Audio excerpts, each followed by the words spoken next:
And there we go. All right, everybody. Welcome. Let me throw the comments on here. So if anybody's out there, everybody out there, we're just going to have a chat. And I'm Bill Janishek. I'm a chiropractor and a health practitioner. We have Dr. Michael Pierce. I like to call him Michaelpedia. So when we have that, whenever I have a question about neurology, he's a postgrad chiropractor. To help me out, Michael, diplomat in functional neurology. We have you're a postgraduate lecturer. You have just gotten your diplomat with the functional EEGs and brain mapping, how things work, all things the brain. He has a hugely up and coming YouTube channel that you guys can check out. It's The Human Condition, and it's awesome. It's a little bit more of a deep dive than you'll see it. Really, really good stuff. It's amazing. It's a lot different than the other things that you'll see, and you're getting really good information that lasts. We have traditional naturopath Glenn Depke, world famous naturopath. Glenn you split your time all over between traveling all over the country, training for Transform Destiny, which is a great mindset, human development stuff. But beyond that, he's been training. How long have you been with Mercola? Well, with Mercola since 2004. And then, but we're doing the trainings probably the last 5 years, 6 years on that. So he's training the people that use the supplements, the doctors and the trainers. So basically what we got here are the people that are training the doctors. And I was so excited. We were supposed to have Brent Boswell here. He had an emergency come up at the last minute. So we're going to miss his geekdom as well. But the reason I wanted to get on with these guys is because the conversations that we have, we're not only colleagues, but I think we're more friends than anything else. So offline, Glenn's in my office. So whenever there's something, I'll say, hey, what do you think about this? And then it turns into this really cool conversation. I'm like, and I learn something from both of you every time I talk to you. And every time I walk away with all of you, including Brent, I'm like, damn, I wish we would have recorded that, because this is the information that people want to know. I mean, I'm all for,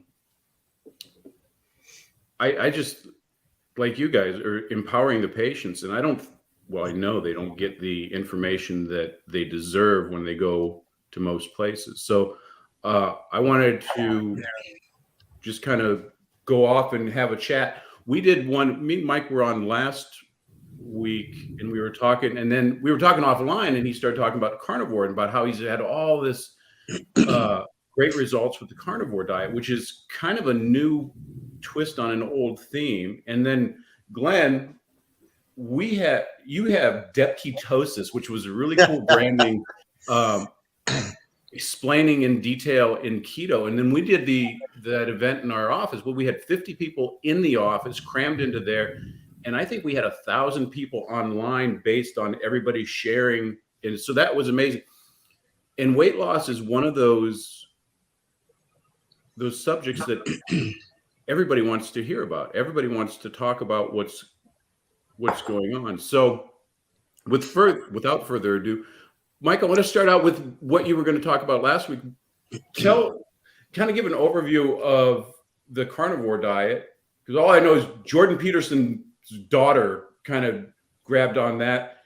And I have a good friend that's lost a ton of weight, feels great, carnivore diet. And of course, the vegans are attacking him. And I don't have a lot to say because I don't know the deep dive in this. So Thanks. I mean, it's so much fun. It started for me as a kid because I was sick as a kid. You know, I had some pretty bad problems, and I had skin rashes and scratch till I bled, and migraine headaches and all kinds of stuff. So my parents put me on an elimination diet that took away, some grains, some wheat, and some sugar, and some corn, and some dairy, and just the elimination diet to help me feel better. And I ended up eating quite a fair amount of meat and fat as a child and reducing my plant consumption, but it wasn't a fully carnivore diet. It was just carnivore-ish. And then fast forward to being a doctor as a chiropractic neurologist, I treat a lot of children with seizure disorders and adults with seizure disorders. And so the ketogenic diet is the thing for that, and it's more effective than drugs when you really look at the true studies. And so I had lots of success with the ketogenic diet, but I was really unhappy because some people would bring their kid in and they would have them on a compliant ketogenic diet with ketones showing up in their blood, but they were on a dirty ketogenic diet. It was horrible. They were eating seed oils. They were eating lots of plant foods, just disguised as low carb, high protein, and high fat. And they were, many of them were going high protein and too much protein, because it's ketogenic diet is supposed to be high fat, not high protein. It's supposed to be normal protein. And so they would screw this up and do all that stuff. So as I worked with these families, I learned that some of my autoimmune patients that were also seizure disorder patients really needed a serious elimination diet that was way cleaner than the standard dirty keto diet. And that meant really robustly getting rid of lectins. That meant getting rid of oxalates. That meant getting rid of phytates, all the different things that are in beans and grains and nuts and seeds. And they would pretty soon have just a diet that was like salad and meat and fat and avocado and stuff like that. And it was a diet that was really carnivore-ish. And then when Paul Saladino came out with his book, The Carnivore Code, and we saw Jordan Peterson and his daughter, who both went on the carnivore diet actually, and were able to correct a whole bunch of stuff, it really compelled me a few years ago to go into more of that. I was already monitoring blood and already medically managing these patients. So I knew it was safe and I knew what I was doing and I had experience, but we just pushed it a little bit further and just did a little more elimination with a little more fat and a little more meat. And some of the patients got rid of all carbs, and they really were just eating. I got a question that, so you mentioned like a dirty carnivore diet.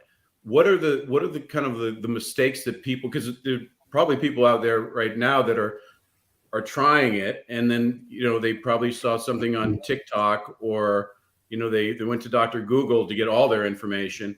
What are the kind of like the major mistakes? You mentioned the oils, and what else? Yeah, I mean, you can be successful at suppressing seizures if you do a dirty keto diet, but you might not get rid of other complaints like skin problems or other symptoms or other things, and you might lead to later cancers and stuff. But you might control your seizures. And so the things you're talking about would be processed seed oils that have lots of oxidation in them. In fact, they're so bad they have to be deodorized. They have to be filtered and deodorized because they smell so bad in the factory.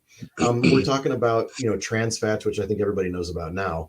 We're talking about factory farmed animals that are in just feedlots that are really, really cruel and disgusting. We're talking about inorganic crops that are full of glyphosate, full of Monsanto's products, full of that kind of stuff. And Stephanie Seneff has written a wonderful book, Toxic Legacy, that talks about how awful that is and how much it's invading our children's food, because the kids go to school and they eat school food, school lunches, and that stuff is full of glyphosate. So dirty means in some cases a dirty keto diet could include a bunch of grains that sneak in there. And keto and carnivore are really similar, but they're not exactly the same. Keto really looks at testing your blood and decreasing your carbs to a certain level, but not really getting rid of all carbs. Whereas a carnivore diet gets rid of most carbs except some fruit and some honey. And it's really almost all animal meats and organs, and it's rather nose to tail. So it involves eating the whole animal, and you want clean animals if you're going to eat those animals' organs. And if you're going to do that kind of thing, you really want organic and grass-fed and happy animals that are not living a horrible life of misery.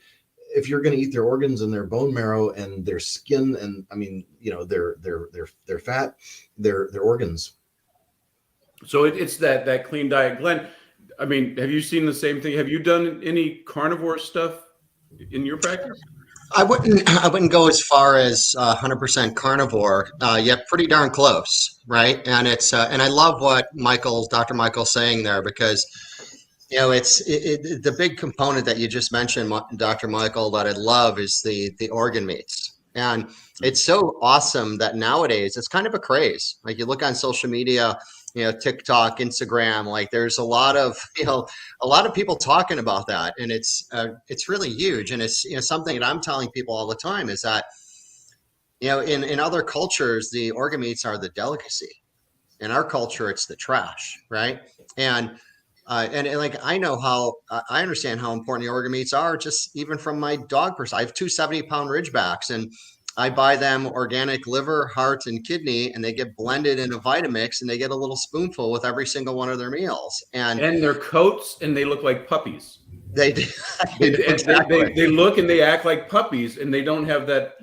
They don't look any older. They look like puppies. Exactly. And it's just, and even, most people don't realize, because a lot of people, and myself included, I don't enjoy organ meats. I will eat really high quality liver sausages, Braunschweiger, something like that. But I take, as example, I take every day, I take an organ complex that has 5 different organ meats that come from cows in New Zealand that start their life eating grass. When they end their life for our health benefit, they ended eating grass, and then all of the organs are free dried, and it's just really healthy. And because I'm not going to sit down every day and eat some organ or some heart or some pancreas or some spleen and all of that. And people are kind of missing the boat, because if you don't get the organ meat in, you're not really getting the highest nutritional value from, let's say, the cow, as an example.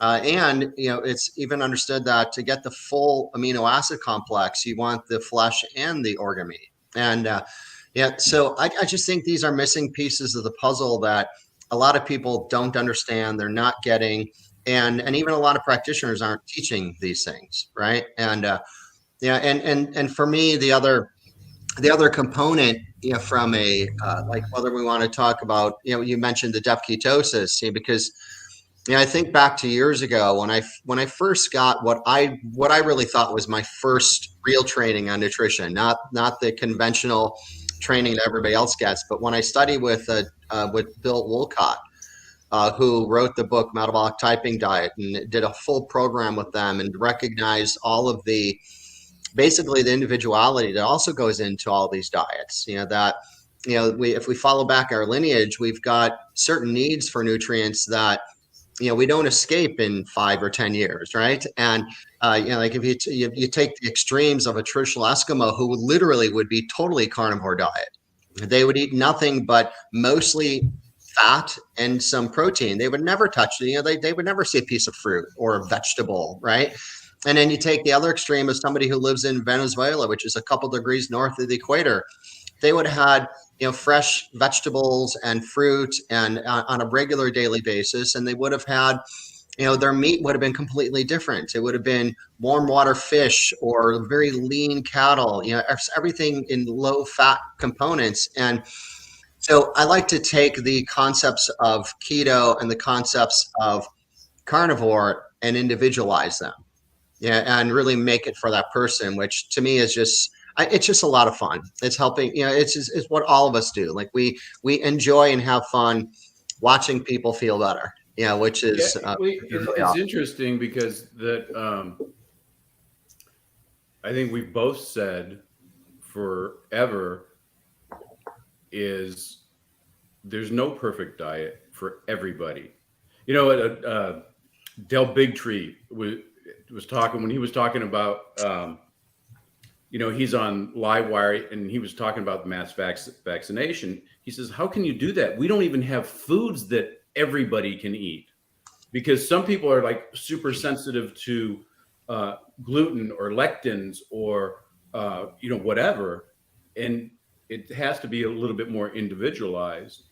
And with that, we kind of go back in, like when I start out, because and I say this a lot, is that like I don't like doing weight loss as the primary treatment that I would do. Diet always has to be a component of it, but like when people say I need to lose weight, unless there's a metabolic condition, I mean, that's my practice. I start out and I said, eat real food starting out that is clean. And you guys are both saying the same thing. Where would you tell people to get real good food? What do you think, Well, Glenn? for me, oh, sorry, go ahead, Glenn.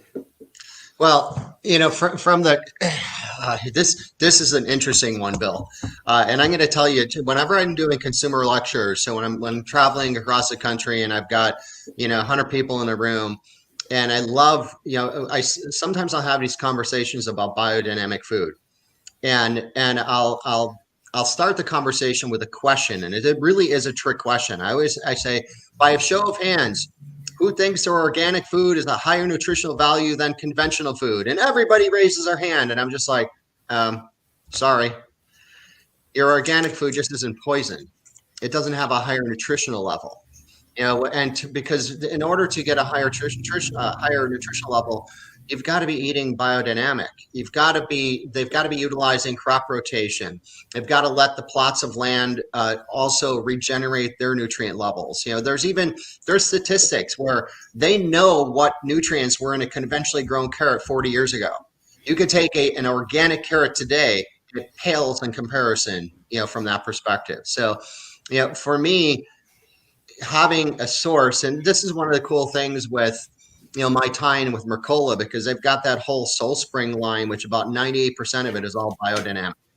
And so I always say that if you want the best quality food, search out resources that actually are growing biodynamically. And even my favorite, out of all the certifications with biodynamic as well, the most stringent and my favorite is actually a company called Demeter, internationally recognized company that certifies biodynamic farms, and it's a whole ecosystem, and it's really just getting back to what nutrients used to be, 50 years. It's funny. I was talking to somebody last week, and I couldn't remember, because we were talking about organic really doesn't mean anything anymore, except that they apparently didn't spray it with anything, but nobody's feeding the soil. Right. And I remember you told me about that, and I'm like, what was the name of that? I didn't think. I gotta go see. Yeah, you gotta go see Michael. Where's my short-term memory? But biodynamic. Mike, where do you send patients? Well, in Denver right here, I just go down the road. I've got a fantastic rancher who has cattle for sale in quarter, eighth, half, 16th, and in individual cuts for his cattle, and it's fantastic. It's the B Bar Ranch, and I absolutely love them. And I use them for buying my cattle. They're starting to sell pig products, and they're also starting to sell chicken egg products, and of course they've got bees, so they've got honey seasonally. So it's a great group. I love that. And also, I went to chef school in Boulder here, which is 20 minutes that way. Oh, and, I forgot about that.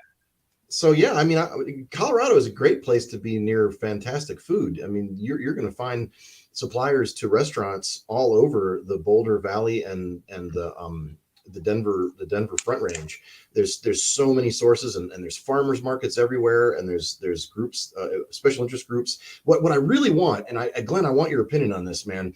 Where are we going to get raw milk products? Because we've got laws that are banning us from collecting rainwater on our roofs in Colorado, and we've got laws banning raw milk in Colorado. What is going on? Even California. Is that even even with cow share programs? Well, no, there's all kinds of creative ways around it, but these are the laws on the books for the normies and everybody who's just going by whatever the orthodox medicine says. Yeah, it's a shame too, because the raw dairy, which is I even go back to, I remember years ago, we're talking like back in the late 80s. I remember following Dr. Mercola back then, just with his website, and it used to always be, don't drink milk, don't drink milk, don't drink milk, don't drink milk, because of all the challenges with milk. And then one day I wake up and open up the email, it's like, drink milk, but it's a difference of the pasteurized, sorry to say it this way, but garbage that most people are drinking, as compared to, Don't be raw sorry. milk. Yeah, raw milk, which is, well, I'm sorry for the people drinking it. And is, with the raw milk, which is loaded with all the enzymes, that are essential to break down the milk properly. Because a lot of people just, they have issues because the pasteurized milk is so depleted from an enzyme activity perspective, and then the homogenized fat, which has been shown to be a cardiovascular risk, like all these different things going on. And Michael, also, I'm originally from Illinois, and raw milk was illegal there as well. And the kind of go around is, I belong to a cow share program, so I paid to be a part owner of my cow, and then I could legally get my milk and cream and things from my cow, so to say. But and it's nice here in California, because in California you can go right to a store. If you go to the right stores, and you'll be able to find raw milk right on the shelf, which is beautiful. And it's just, and it's a shame. And have you ever checked out realmilk.com? Which is a great Oh, great website that gets into all the legality of it, and different cow share programs throughout the country. A great resource from that perspective. But what's interesting? You remember years, many, many moons ago, when we met, I was doing the evenings of wellness, where we invited you over there, and my life's never been the same since. Now I really am sorry. But I don't remember if it was before or after we had you as a guest. I had the guy from Organic Pastures. He flew in, brought a bunch of kefir and raw milk and chocolate milk and all that. And I had a bunch of people. We were packed to the gills over there. And there was a couple people from the chamber that had lactose intolerance. So they're all like, oh no. And then he convinced me, he says, you're not really going to have that problem with this because it has all the enzyme. And so they drank it. I saw them the week later, and they're going, oh my God, that's amazing. I didn't have any problem, and I felt so good. I slept like a baby, and they're going on. I'm going, that's how food is supposed to be. That's supposed to be like normal for you. And I know when I talk to my patients about raw milk, because, the first thing I get, well, that's dangerous because it causes botulism and everything. I said, you know how they say the milk does a body good? In order for it to be, pasteurized, it has to pass the negative phosphatase test, which is the exact enzyme that takes calcium and puts it into the bone. So when they say milk does a body good, healthy teeth and bones, that's what we've been told since we've been sold the food pyramid. It's true, but it's not true for you. It's another lie in marketing. And they go, really? I'm going, check it out. Go to Dr. Google. They'll explain what's going on. So it was just very interesting. I want to get your guys' perspective on this is really good stuff, but you're both experts at the highest level on functional medicine. When would you say it's time for somebody that's having trouble losing weight? Because you can go, everybody wants to lose weight, but when they've tried depth ketosis, and they tried carnivore, and they've tried cabbage soup, and the yo-yos that we see, when is it time for them to go over and up their game? And then rather than watching TikTok or going to, well, I don't want to say Lindora, but one of those weight loss places that basically give you drugs and stuff, when is it time to go to a professional and say, okay, maybe there's something metabolically with you where you guys step in? And the difference from like somebody that knows something about nutrition to going to an expert, when would you say you'd want to get there? Yeah. All right. Only always and yesterday. Yeah, here's the whole thing. Yeah, and I'm sure, Michael, we've never had this opportunity to chat in this way, and I would guess that you would be in a level of agreement with this. But, Bill, that I've been looking at hormones for, I've been in practice since 2001, and I've been looking at hormones for the last 16 years. The last count of me looking at hormone test results was 7,327. I haven't counted it sometime. It's probably over 7,500 right now. And out of that many, out of over 7,500 test kits in my career, I've seen a total of this many, 6. Let me get my hands correct. That's 10, Glenn. Okay. I'm at 6. See, I'm looking down in here and I'm closing the wrong hand. Yeah, so a total of 6, right? You look like my shop teacher. I know, right? It's like, ah. So, but here's the whole thing is that, now in fairness, though, the people that come into my office have health issues, right? I don't have somebody walking in saying, hey, Glenn, I'm rocking my health on every level. Let's look at my adrenals, right? But here's to understand, if you have a health issue on any level, whether it's excessive weight or anything else that you're dealing with, the likelihood that you have an HPA axis or a hormonal system that's out of balance is all but about 0.1%. And those are really bad odds. And that's going to just strictly into weight loss. It's going to tie directly into your body's regulation of body weight and fat. It's going to tie into your pro and anti-inflammatory states. It's going to tie into your mucosal lining integrity. It's going to tie into your immune regulation, like all these different things, blood sugar balance, cellular energetics, all these different things that are going to have a direct impact on your ability to lose weight in a healthy way and to maintain that weight loss. And you know what? Most people aren't looking at that. And it's off the charts, like in literally to me, like an epidemic proportion in people in the society. Wow. Absolutely. Well, that's awesome. Anything to add to that, Mike? Sure. I mean, you can tell I'm a total gym rat, so I want to comment on that gain weight question in a minute here.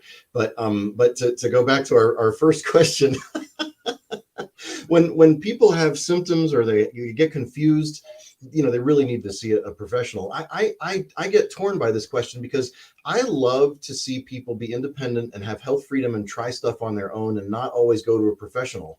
At first, I like them to figure it out sometimes, but the risk versus benefit of seeing a natural person is so much better than seeing a medical doctor who's going to write a prescription for a drug for you that will have a side effect and will damage your gut biome.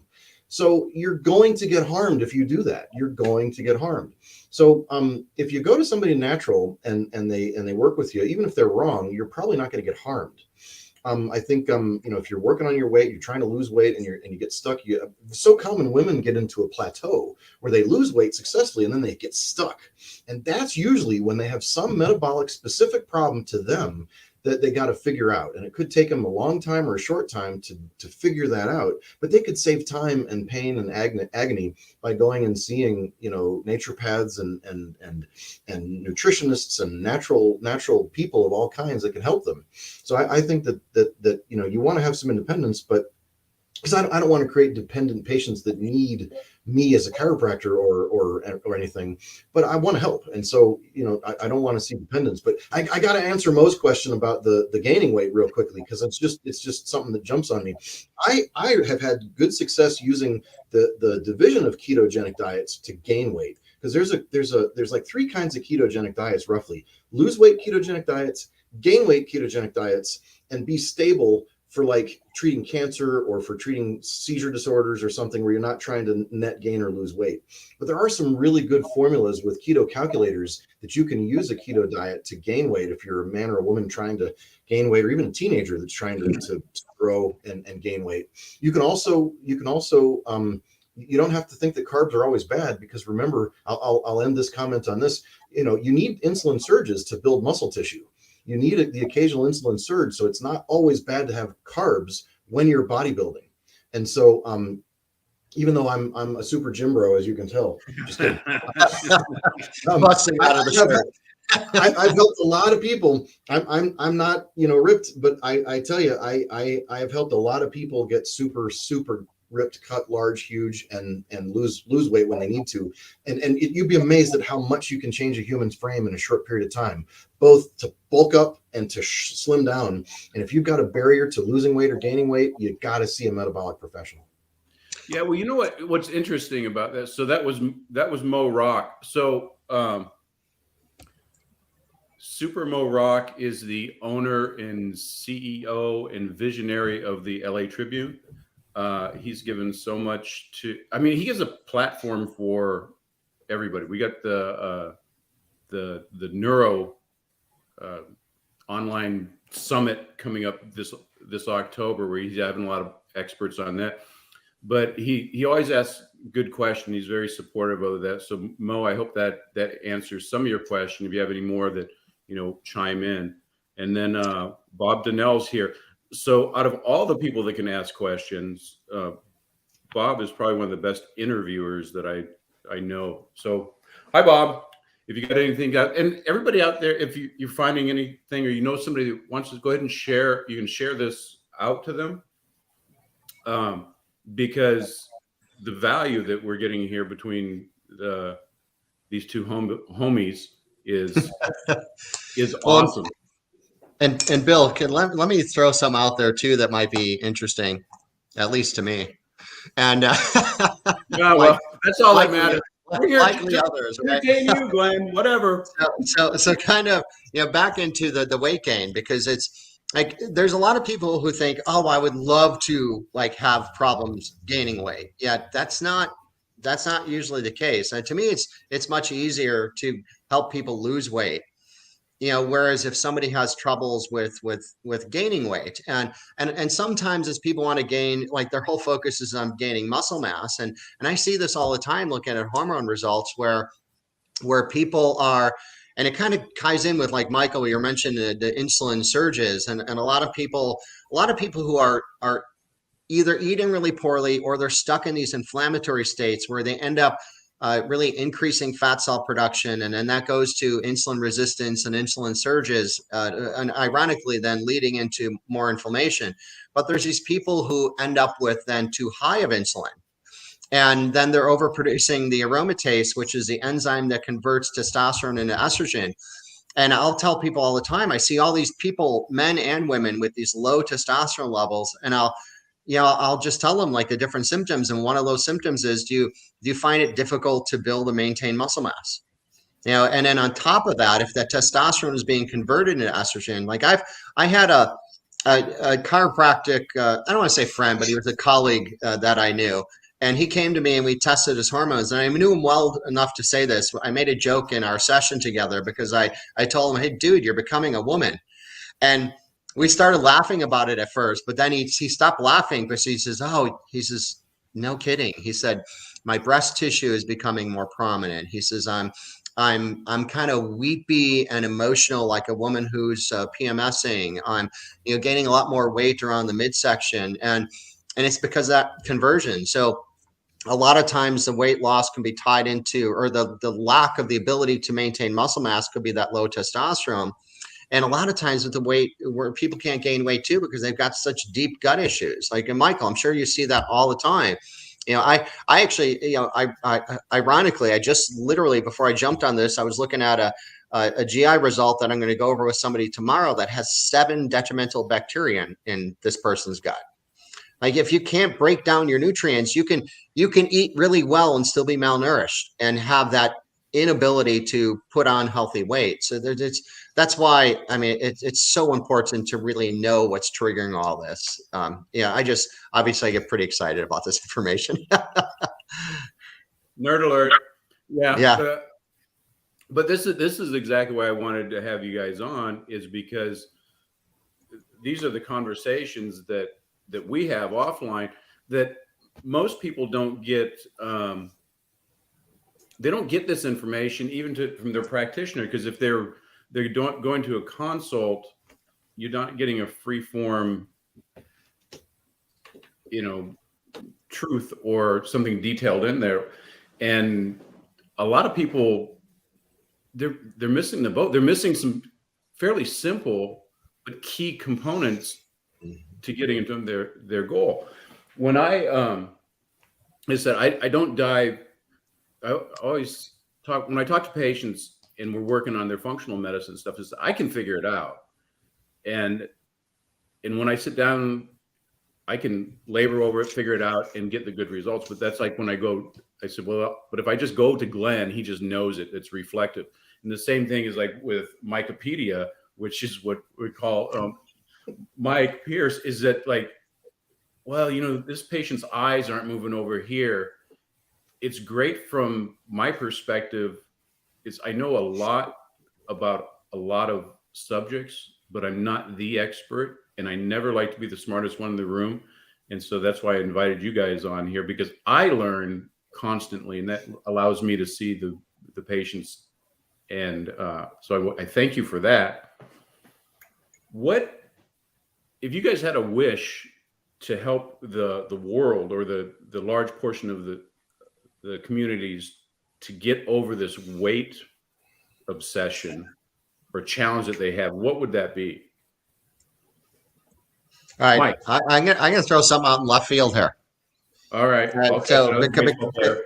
because we're geeking out about all the functional stuff and the dietary and everything, I'm gonna throw something we haven't talked about at all is have the right mindset. There's all these different layers of the mind, tied into success on anything you're going to do in your life. And most people just think if I take a new action, I'm going to get a new result. And that fails about 99.006% of the time, right? And it's because people have these identities and they have these values and beliefs and everything that is really fueling their true success. Like if you have an identity of I am fat, and you have if you value like price and convenience for food, and you have a belief that, oh, if I my parents were heavy, so I'm going to be heavy. If that's your identity, those are your values, and that's your belief, guess what? It doesn't matter what action you take, you're going to end up with the same result, because you never change your identity, your values, or your beliefs. And that's something that is essential for the long term really goals that you're looking for, because it's not about just, hey, I went on this diet and I lost weight, now I feel lean, so now I can go back to what I've been doing before and then just gain it all back or more. I wish that it would be my hope that everybody can have the identity of that I am the person who chooses to be lean and healthy, or have the value of, while I enjoy food, I eat food primarily to fuel my body and to create health. And I wish that everybody would have to believe that you are in control of your health and you are in control of your weight, regardless of what mom and dad looked like or what your DNA says, that you have these abilities. And that would be my hope for everybody. No, that's excellent.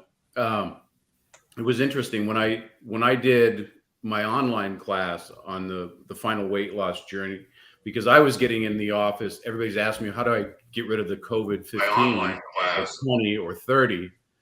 And I step from weight loss from a perspective of, I call it three rings. Some people are just fit or just happy where they are, and they just got, life got in the way. They had a season in their life where the kids and the work, and they missed their workouts. They had to drive through and get a bucket of trash for way too many times. And it's just a matter of them refocusing, doing what works for them.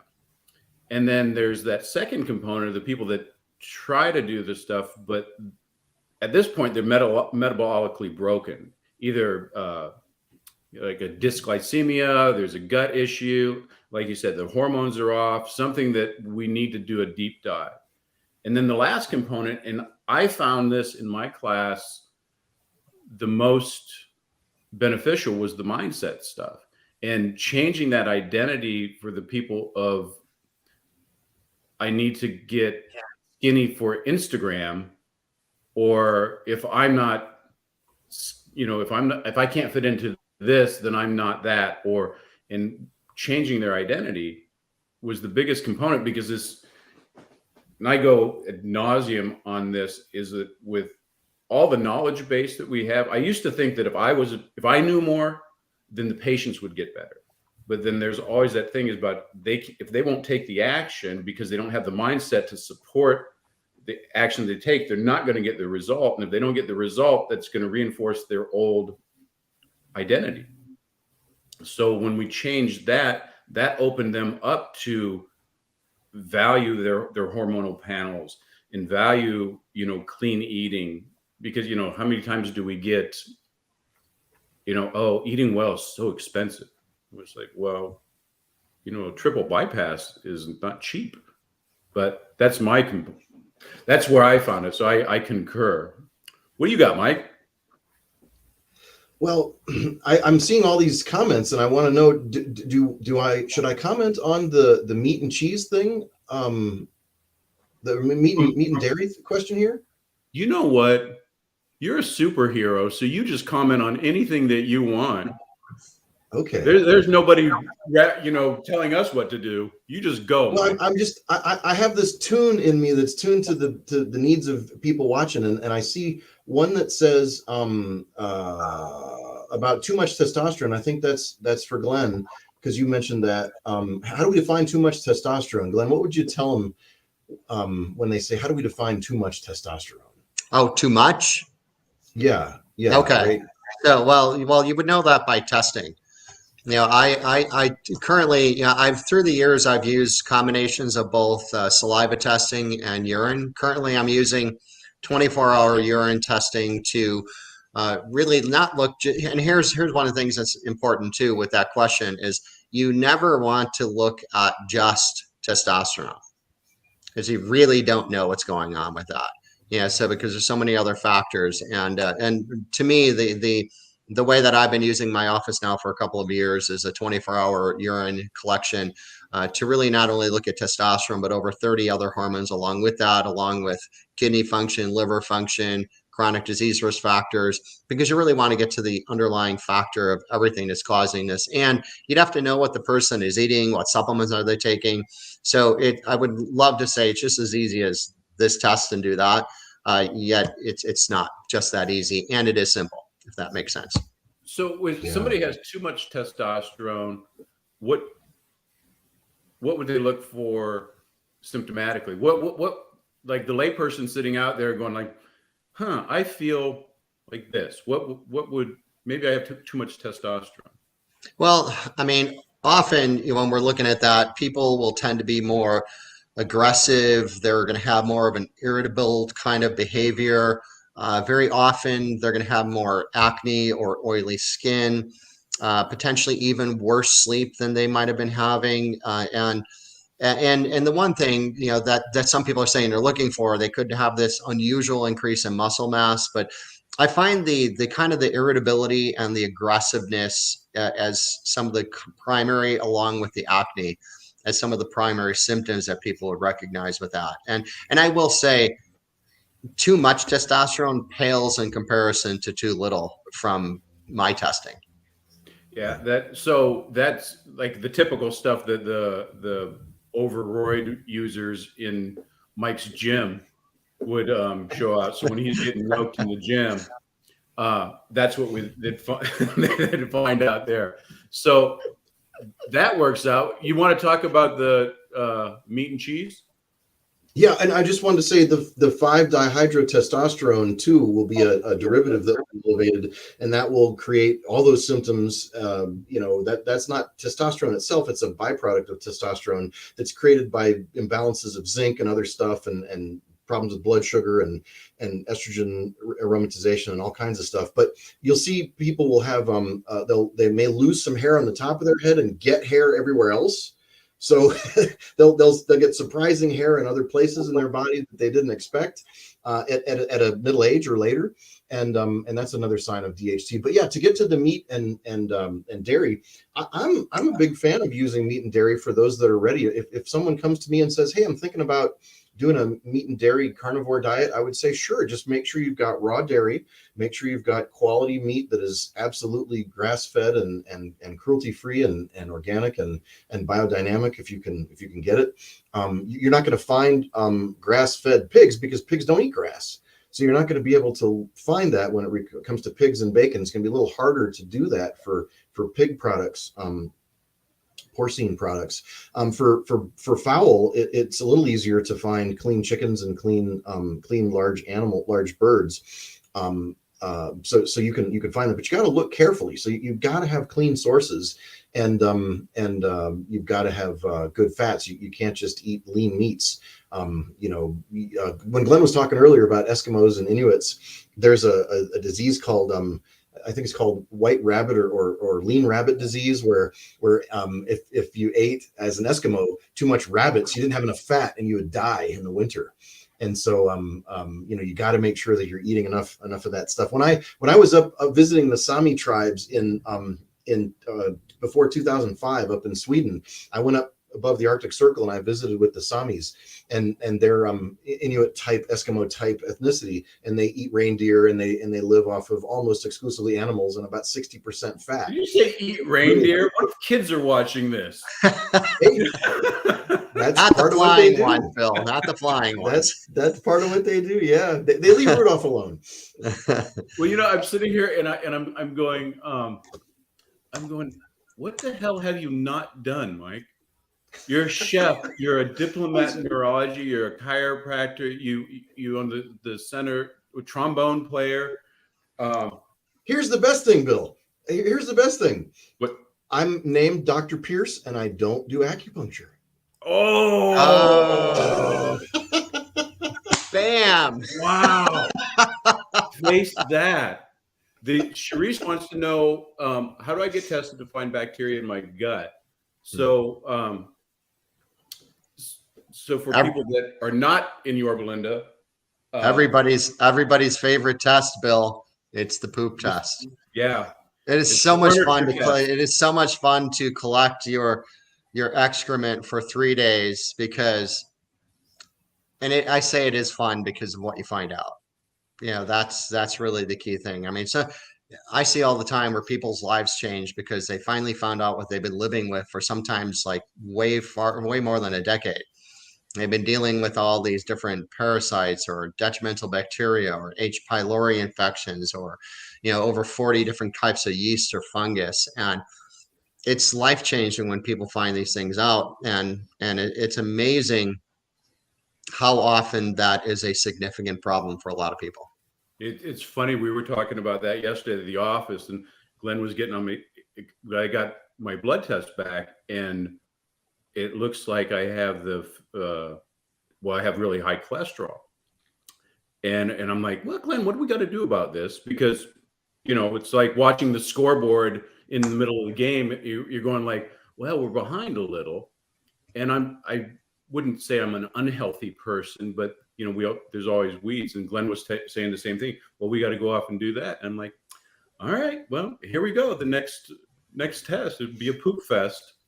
But I always joke, and I said, Glenn just loves those stool tests. He puts it all over there on his desk, and he's just playing in there and having a good time. So that's good. Oh, Sharice says, where do I go to get the poo-poo examined? And really, any doctor can order these for you. Your doctor may not be experienced, but if you call and ask your chiropractor, your naturopath, your osteopath, your medical doctor, your nurse practitioner, they can all order these stool tests for you. And there's another one that's a urine test. It's called organic acid test, and it's really useful when you want to look for candida, because candida likes to kind of screw itself into the wall of the intestine when you're trying to get rid of it, and it hides. But you can find signs of it in the urine because it will make metabolites that will come out of your urine, and you'll be able to detect the candida sometimes in better ways than stool. But I do love the stool test, and I just wanted to throw that in there as a side note, that's a possibility. And I did want to say one last thing about antibody testing. For all these people that are doing allergy testing and trying to decide what food they can eat, there's a lot of doctors and a lot of patients that think they've got it all figured out, and they say, I did my antibody test and I know what I can eat. And I can't tell you how inaccurate the statement that is. It's very, very useful to find what you've got an allergy to, but there's such a danger of false negative because there's so many things that you don't need antibodies to have a sensitivity for. Like lectins, for example. When you eat lectins, you don't need antibodies to react to lectins. So if you have a empty negative antibody test for foods, if it's a food antibody test, like testing nuts and seeds and grains and stuff, and it's all negative, that doesn't mean you're safe. That doesn't mean you can eat anything that was on that test. You might have other reactions that are not antibody based, or you might have suppressed antibodies, and your doctor needs to do a total IgG, IgA, IgM, or IgG test to find out if you've got suppressed immune system, a suppressed set of antigens, because you might not have enough because you're exhausted and your bone marrow is exhausted and you're not making those antibodies. So you would have a reaction, but you've been squashed. So you can't always rely on an antibody test. It's good to have one, and it's very useful if it has a positive, but the danger of false negative is a real problem. So it's not it's a good tool to have over there, but you've got to, that's kind of where the art of practice comes in. When you've got to look over that. And I think that's an important thing about knowing your patient is, so like I get a lot of patients that they go, oh, well, I'm on estrogen forever because I did a telehealth thing. And I said, oh, I'm having trouble with my menstruation. And they just sent me estrogen without knowing the patient and examining the patient and looking at the details. You wouldn't even put that stuff together. And so Charisse is lucky because you can do that in the office, and you have both me and Glenn here to support you. So just contact the office. We'll get you all pooped up, and it'll make Glenn happy. You just wanted to say that. You wanted to say somebody pooped up. I wanted to put that out there. Those are the, I always go back to the Dunning-Kruger effect. Is like we'll learn something in a seminar, and it sounds like the definitive thing that we do, and then when you're talking to somebody that's really well versed, because the answer always starts out with, well, it depends, and then you have to go into the weeds and separate the pepper from the fly shit, and then see how it goes back and to you. And it's so frustrating at a point when you're trying to learn. I'm trying to get the answer. You go, well, it could be this way because, well, if it's lectins and there's no, and they're like, oh my gosh. But that's one of the reasons why I wanted to have you guys on. And sans Brent. Sorry, Brent wasn't. Brent is a super geek, and he's like a macro guy. He looks at something and he just can figure out the macros. But when you have that Dunning-Kruger effect, you're just, you're certain because this is it. And then you add another piece to the puzzle and you're like, oh, and then back to the drawing board. I don't know. It makes practice exciting and frustrating for me at the same time. But Bill, I got to say, it does get so complicated. That's why I like to use the Dr. House whiteboard method. I sometimes just throw everything up on the whiteboard and write it all down, and then we try to sort through it with the patient because there's too many things to verbally process. So you have to write it down on the wall, and that helps a ton. I mean, that's why I got this giant whiteboard over here. I like the Dr. House method too, because I can be rude to the patients and I could say, I'm working here, so it doesn't work. But I do the same thing because, like when you're taking a history from a chiropractic standpoint, I'm thinking, okay, nerves and like that, then what else can it be? And then, here's the, this detox fit, maybe it's this, maybe it's that. Then we do the exam and add some more things. And it's very interesting. Do you do that, Glenn? I do. Well, and I even let you at the very beginning, when I have a new client, I show them that process. Because I always want everybody to understand there's all these potential components, and it's, and really getting to the point of helping somebody reach their overall health goals. I liken it to, building a house. You dig a hole, you build a foundation, you put down the floor, you build the walls, you put in the ceiling, you build the roof, right? And you know what? We've got to build the whole house.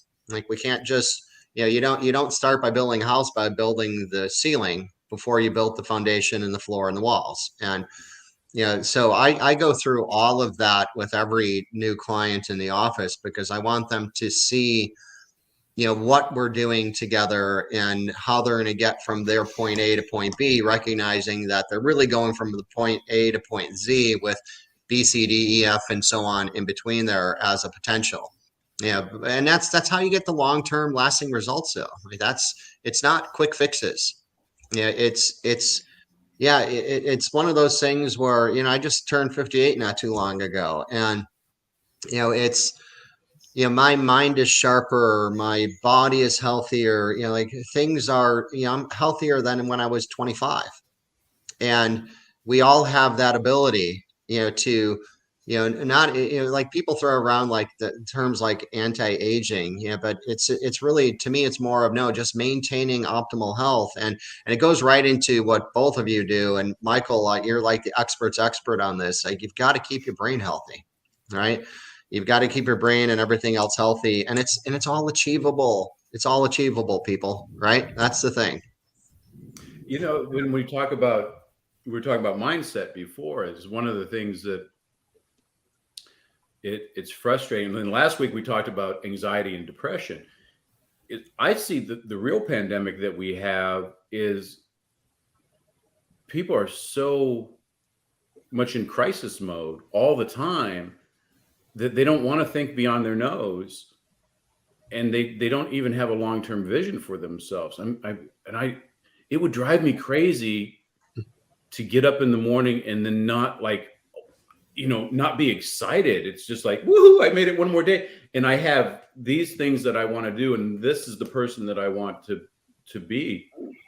And explaining that long-term process. And it's not hard. People just think it's laborious. I enjoy living my life. Even, like I said, we just went over my blood test and everything wasn't perfect, but I didn't go like, oh, it was like, all right, well, we got to focus on this so that I can go back over and be the best version of myself that I can be. I hope the people listening too are kind of looking into said, if I want to be the biggest entrepreneur ever there, or the best mom, or the best taxidermy, or whatever, you have to take care of your meat suit, because it has to carry you wherever you want to go. And our physiology affects our brain and our mind. And that's my wish for the world today. It's just kind of have a purpose that's a big enough reason for you to do the things that maybe you particularly don't want to at the time, but the payoff's going to be huge. What do you think, Mike?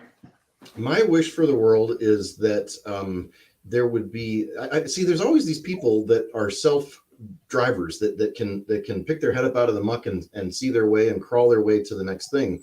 But the rest of the world is reliant on agencies. And so my wish for the world would be that our captured agencies could be reviewed, and there could be a little more reform and a little more, a little less captured agencies, and a little more self-reflection and apology and self-examination and self-exploration, and maybe even lawsuits to correct these things. I mean, like with Glenn was talking about Dr. Mercola, the poor guy was #1 on the hit list by the White House for misinformation. And that guy is the least misinformation guy I can think of.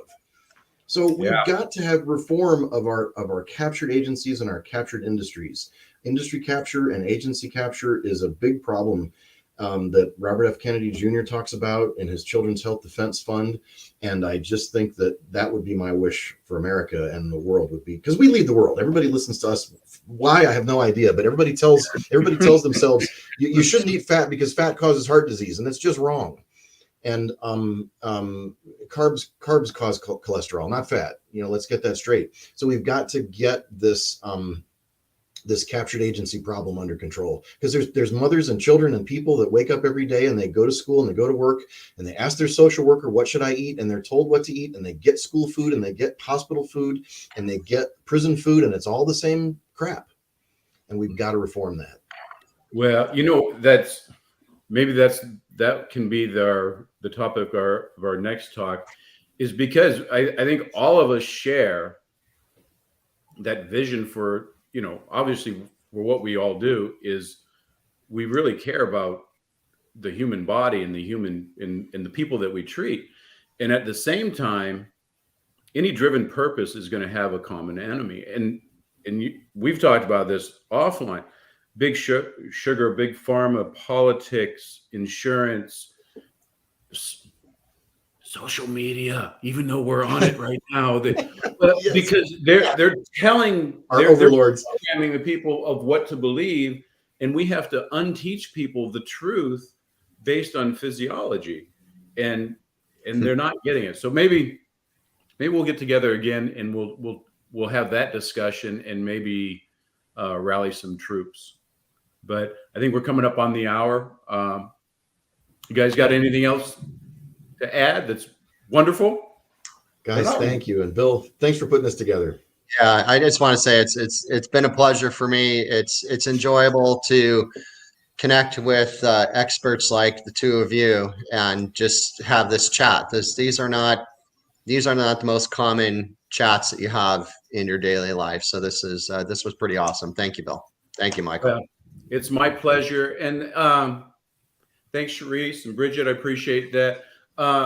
Follow wherever you're doing this. Follow this because it's our intention is to do a lot more of these, and then bringing kind of truth and expertise to everybody else, just so that we all can live better lives. And I find it fun. So it's never a big issue for me. And actually, go to the social or whatever you do. If there's a topic that you guys, want us to cover, if we know anything about it, if we can bring value, maybe we'll do that in the future. So at this time, Bridget asks, this session recorded so it can be shared. Yes, this is a recording that'll show up on. Is it your YouTube, Bill? Yeah, I have it on my YouTube channel. Just Your Belinda Family Chiropractic. There it is. YouTube. So yeah, you can get over there, and then check Mike's out over there. Glenn, do you have your YouTube channel? What's I do. Call? Just Glenn Depke or Depke Wellness? Depke Wellness. Okay, yeah, you can look up all that stuff. I know that your guys' channel is a lot better than mine, but yours guys are organized and everything else. But go check that out because there's a wealth of information for this. And then if anybody's missed this, then they can go back over and find some interesting stuff. And we welcome that. That's why we do it. So we're going to end the broadcast. Peace out, and we'll catch you later. Bye, everybody. Thank you.